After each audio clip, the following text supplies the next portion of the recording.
On to other news now, and here's a genuinely legit piece of information. La Liga is coming back. And no, this time it isn't loudmouth Tebas saying so. Nope, this one comes directly from the Spanish Prime Minister. The government has given La Liga the green light to resume from the 8th of June, but since that's a Monday and football likes its weekend schedules, the league will probably resume from 12th of June. How about that? For weeks we've had to hear Tebas talking about how La Liga was resuming soon, and now it's finally going to happen. I suppose if you talk about something long enough, one of these days it will come true. It's called the law of averages.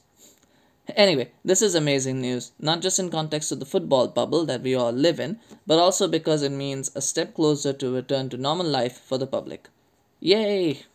Well, across the channel, things have been rather murky to say the least. English clubs officially asked players to return to training this week, though some clubs had already come back a couple of weeks earlier because they were probably feeling too lonely in their big grounds. However, Cojones man Troy Deeney and the never gets tired N'Golo Kante both opted not to return to training over safety fears, particularly after 6 people tested positive for COVID-19, 3 of whom were from Watford. And then there's the data which revealed that people of African, Asian and mixed descent are more vulnerable to the virus than others, so you can see where they're coming from. On the other hand, Liverpool captain Jordan Henderson said he was comfortable with the safety measures in place in training, which can also be translated to, I'm happy to return to training because I want football to restart as soon as possible so we can finally win the league. In any case, the Premier League's current target of June 13 seems a little too ambitious, if only because the virus hasn't yet slowed down in the UK. But at the same time, the bags of money that they'd lose in TV deals means it's more likely that the Premier League will resume at some point. Sometime after that, the world will collectively go in mourning because Liverpool will win the league.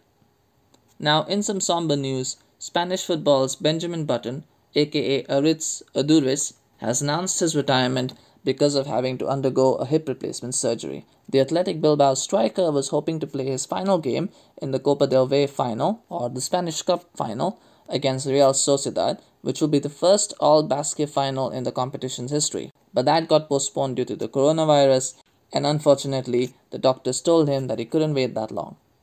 Aduriz, for those of you who don't know, had actually been on a wonderful run from about 2012 to 2018 when he was scoring goals for Athletic. He scored his first goal for Spain, and he also played in Euro 2016. Now what's remarkable about this is that he was in his mid-30s when he began this run. He was 35 when he scored his first goal for Spain, and then became the oldest ever goal scorer for his country with his second goal that same year. He's a bona fide legend at Bilbao, and hopefully they can go on to win the cup if the final is played as a tribute to him. It's always sad to see someone retire because of an injury, but at least his final goal will be a treasured memory, an overhead kick with his first touch in the game against Barcelona when he came on as a substitute and gave them a last-minute win. Find and watch that video if you can, it's a really wonderful goal. And as always, it's now transfer time. So Olivier Giroud and Willy Caballero have extended their contracts with Chelsea to cover the extended season due to COVID-19. Both of them were ending their contracts this season in June, but now that the season has been extended, they did the common sense thing and added some extra time to their contracts to finish the season with Chelsea. Who really thought that was going to be controversial, right? Steve Bruce has said that he would love it if the Saudi-led consortium took over Newcastle. Steve Bruce is the manager of Newcastle, and hackers are already looking into his email inbox for signs of coercion or payouts after he made that statement. While the ethical dilemma of this whole deal is a conversation for another day, I think someone forgot to tell Bruce that if the deal does go through, then he will be out of a job because the Saudi prince is already looking for other candidates. The prince has also apparently been taking lessons from Vince McMahon during the WWE shows over there and practicing his "you're fired" delivery, as well as the obligatory "wishes him well in his future endeavors" line for social media. Mario Götze, scorer of Germany's World Cup winning goal in 2014 and once heir apparent to Pep's specialized false nine role at Bayern Munich, will leave Borussia Dortmund at the end of this season once his contract expires. The still only 27-year-old was once considered among the brightest prospects in world football, but today he's pretty much just a bench warmer for Dortmund, so it makes sense that he should leave. A top club will be hard to find though, because even his old manager Jurgen Klopp, who used to manage him at Dortmund, doesn't really fancy him at Liverpool. And apparently this story never ends, but once again reports emerge that Neymar is almost certainly heading back to Barcelona in the summer. Now, never mind that the world is in the worst recession in almost 100 years, and Neymar would cost at least £200 million to buy back, which makes it very impossible to fund in these times, but he's definitely going back to the Nou Camp according to the report. Barcelona will make that deal happen by selling Coutinho to raise funds and by including Griezmann and Dembele as part of a player exchange deal for Neymar with PSG.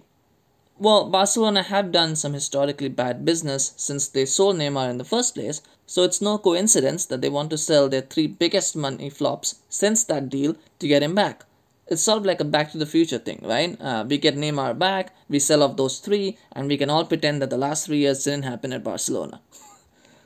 And finally, Arsenal want to sign 2 midfielders this summer, Adrien Rabiot and Thomas Partey.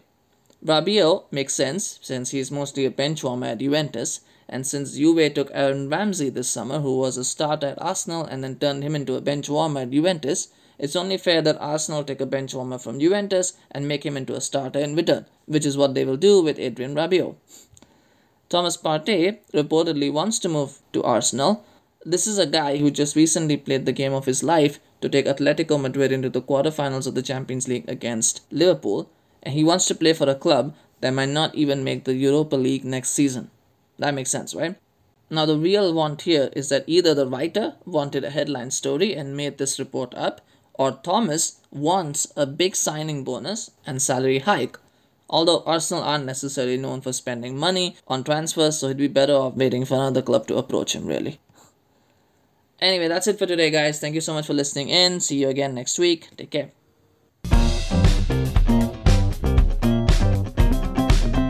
Hey guys, thank you for listening to that episode on Late Night Football. Now please remember to do all the right things by clicking on the share, like and subscribe buttons. And say all the right things by commenting on the show.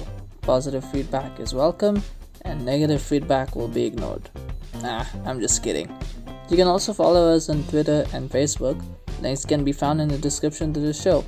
Make sure to join me for the next one. Take care.